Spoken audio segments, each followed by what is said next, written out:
Okay, so fucking exhausted today. So today I'm gonna use the pre-HD black.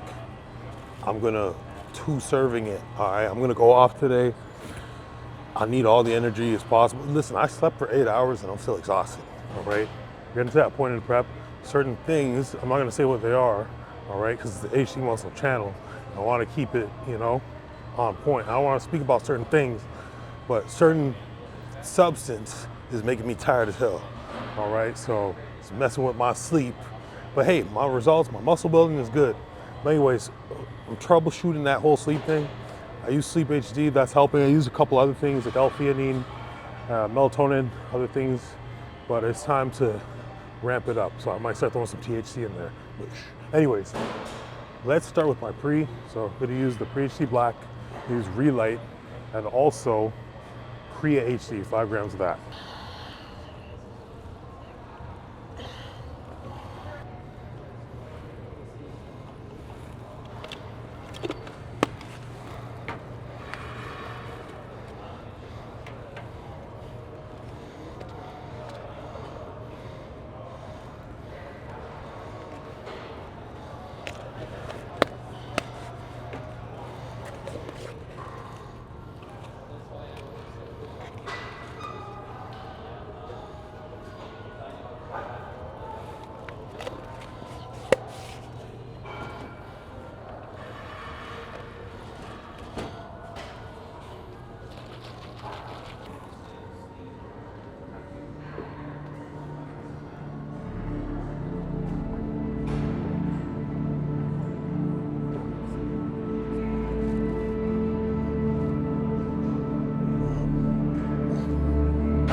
So I actually got injured recently, so I'm straying away from my program right now.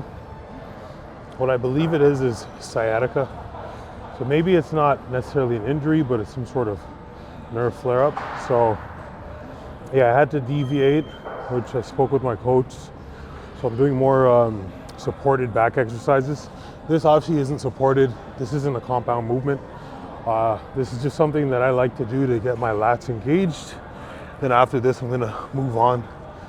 And yeah, I guess you're gonna see what's next. But yeah, the whole layout of the workout is different. And yeah, I can't overload my erectors because that's essentially where the main issues come from. I can't really do deadlifts right now. So it's kind of unfortunate because I was seeing progressions in terms of my deadlifts week after week. So, it's a little sad in one sense, but at the end of the day, when something happens, you have to learn how to maneuver around it, and you have to learn how to compromise.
Man, I am exhausted today. My headphones weren't charged. I'm like, oh shit. I went to charge them at the front. And man, the workouts are actually really good. My connection is on point. Again, I had to improvise and use some machines I don't normally use, like this one. So I don't feel like I'm very strong on it, but my connection is really good. So I'm happy with how I'm able to connect. Because recently that's been a bit of an issue with, you know, the sciatica and, you know, having so much pain in my spine. So yeah, I'm happy with how things are playing out. I feel pretty good. So yeah, this is just a high, they call this a high row, but it feels more like a bit of a pull down variation. So I like to call it like a full script pull down. And after this, I'm gonna do something, an actual high row for the upper back.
Oh.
Okay guys, so that wraps it up. You know, I was really surprised and impressed with the way I was able to contract with strength today that I really wasn't feeling today. Here's the thing about contest prep, man. Like, sometimes, some days won't be your day. Some days you're gonna wake up exhausted. A lot of days closer to the show, you're gonna wake up exhausted. You're not gonna have the motivation that you did when you started. You're not gonna have the strength you did when you started. You know, you're not gonna feel healthy. Your bones might hurt. Your joints might hurt, you know, and that's where I'm at, battling an injury, overcoming an injury. So, you know, there's a lot of things working against me right now. But at the end of the day, this is the time where you got to stay strong mentally. And yeah, I didn't want to train today. I didn't want to do this. I wasn't looking forward to it. I didn't think it would be good. But, you know, I pushed myself. And, you know, sometimes when everything's working against you, sometimes if you just really believe strong enough and you just push forward, you can surprise yourself. And I definitely surprised myself today. So, you know, don't give up. When things get hard, keep going, keep pushing. Again, do it within what's smart. You know, if I feel my back's messed up, I could push, but it doesn't mean I'm going to go do a PR of deadlifts. So you also got to use a little bit of discretion. All right, but anyways, guys, hope you guys enjoy the video. If you want to see more content, comment down below. And don't forget to like, comment, and subscribe. And I will see you guys very soon.